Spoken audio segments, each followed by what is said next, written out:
Coming up on Valley News Live at 6, a big day tomorrow, how you can follow the sentencing of Derek Chauvin. Plus, Fargo police need your help in finding the driver of this vehicle. We'll tell you why. And what's going on with the recent sightings of bears locally. Valley News Live at 6 starts right now. This is Valley News Live at 6.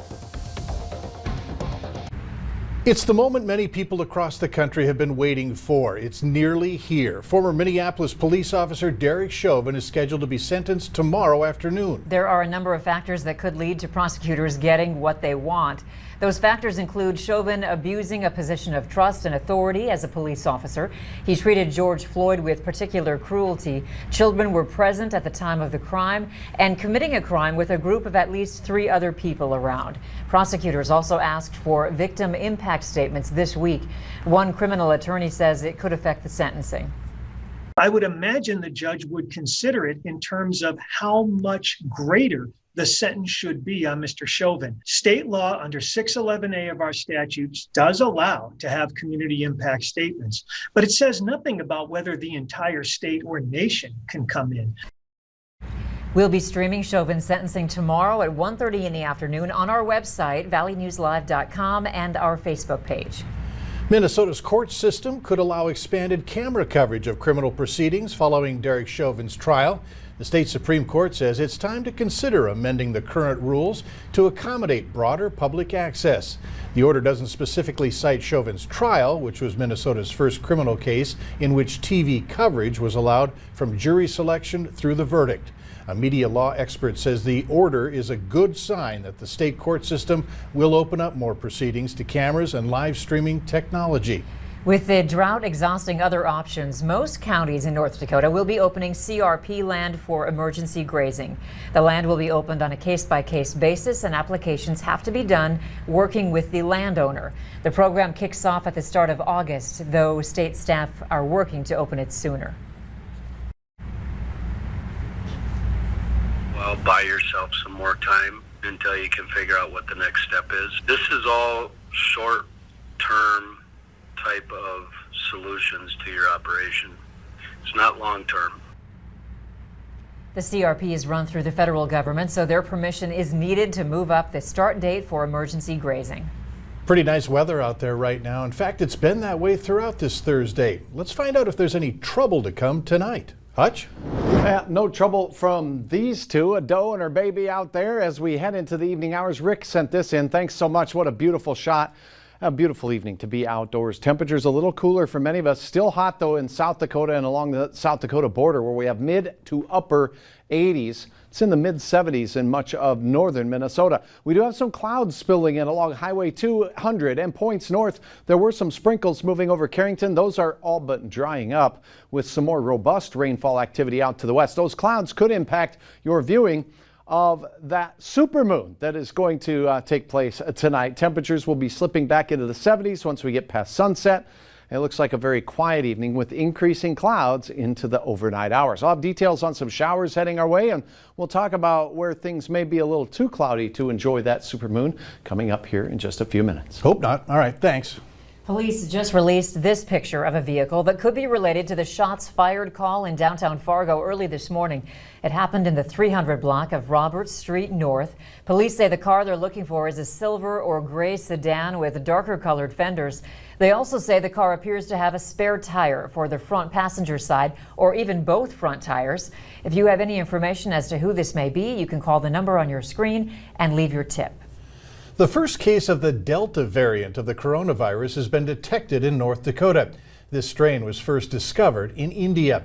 The health department is saying an adult tested positive but has not been hospitalized. They warn it appears to be transmitted more easily from person to person and can cause serious illness, especially for those who are not vaccinated. The Alpha variant that was first discovered in the UK is the most common strain in North Dakota, found in 87% of cases. While this year's drought conditions are to blame for many problems in the valley, it's also posing issues for bears. As the growing season for berry bushes has been delayed or wiped out altogether, it's forcing bears to get creative, some turning to backyard bird feeders and rummaging through garbage cans to hold them over. There's a depressed food supply, and the bears are looking in other places, maybe wandering other places. They get along a Cheyenne River, a Red River, any kind of creek, and they'll just wander until they can find something to eat. Lear suggests bringing in any extra pet food each night and putting the covers on your garbage cans to keep bears and other wildlife out of your yard. He says for safety reasons, it's best not to try and scare the bears if one does end up on your property. More than 7,900 deer gun licenses remain after North Dakota's deer gun lottery. Only resident applicants who are unsuccessful in the lottery can apply for the remaining licenses. More than 79,000 individuals did apply for the deer gun lottery license, in addition to over 12,400 gratis applicants. Unsuccessful applicants can apply online for remaining licenses beginning June 29th. Remember, the deadline is July 14th. Mayflies are everywhere in downtown St. Paul, Minnesota. The insects covered the sidewalks and just about everything else this morning. The DNR says the insects are found in almost all freshwater systems. When they die, mayflies fall to the ground and are easily squished, leaving a greasy, nasty coating on roads, bridges, and paved trails. Some cities have seen hatches and die-offs so large they have had to call in snowplows to remove them. Minnesota lawmakers have made more progress toward completing the next state budget as the Senate gave unanimous final approval to a $7.3 billion transportation bill and sent it on to the governor. 5 of a dozen must-pass budget bills now await Tim Walz's signature. Negotiators earlier announced that they had reached agreement on the details of the big health and human services budget. Several other budget bills are in the pipeline in the coming days. That leaves the public safety budget bill as the only remaining must-pass legislation. Fighting for a loved one in a mental health crisis is already an uphill battle. From the costs of hospitalizations to having care denied, many families find their own insurance plans are their toughest battle. I think consumers in the United States are aware that insurance companies, it might be challenging. We might be skeptical about how things will go. It's worse. Tonight on Valley News Live at 9 and 10, we take you inside a mom's relentless battle with insurance companies for coverage and how her story may help millions of Americans. After nearly 20 years of serving Cajun food, a South Fargo restaurant closed its doors this week. Valley News Team's J.C. Dodd sat down with the owner and learned why they decided to close despite a booming business. Mary have served what some say is the best breakfast in the Fargo-Moorhead area. Yeah, our biggest thing around here was breakfast, breakfast, breakfast. The Cajun Cafe started in downtown Fargo in 2002 and later relocated to its current location off of University and 25th Avenue South. And despite the pandemic, Gilbertson says business was booming. I mean, we were as busy as ever. We were lining them out the door all day long. One problem that many restaurants are dealing with right now, a lack of employees. We've had, consistent, just a little bit of trouble with the help. Nothing we couldn't handle. Gilbertson says he knew it was time to close for good. Another nice lady come in and wanted to apply for the job, and we found that disappointing because we wanted to be done. So I guess it went far enough and we decided this was the time. He and his wife made the decision to close the restaurant after Father's Day, and Gilbertson says his employees were sad but understood their reasoning. The servers were crying. They were very sad. So they kind of understood. They see what I go through on a daily basis. It's a lot of work when you have people lined out the door for hours on end. And I think they kind of knew things were coming a little bit. Gilbertson says the public's reaction to the closure was completely unexpected. Thought we were telling a few people, and just hundreds of people and thousands of views is just amazing. And they've really lined up just to say everything good.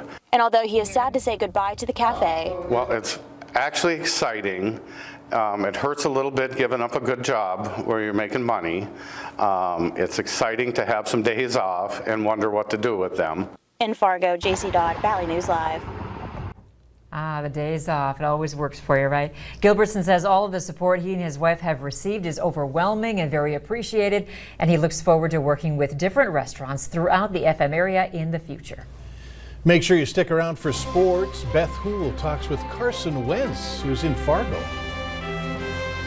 Temperatures a little cooler here in the FM area, 5 to 25 degrees cooler than yesterday across much of the region. Your temperatures did reach those mid-80s here in Fargo, and out west it was a little cooler east and north. have a full moon tonight. I'll have details on when you can see it and what you can expect with rain in the forecast for some next.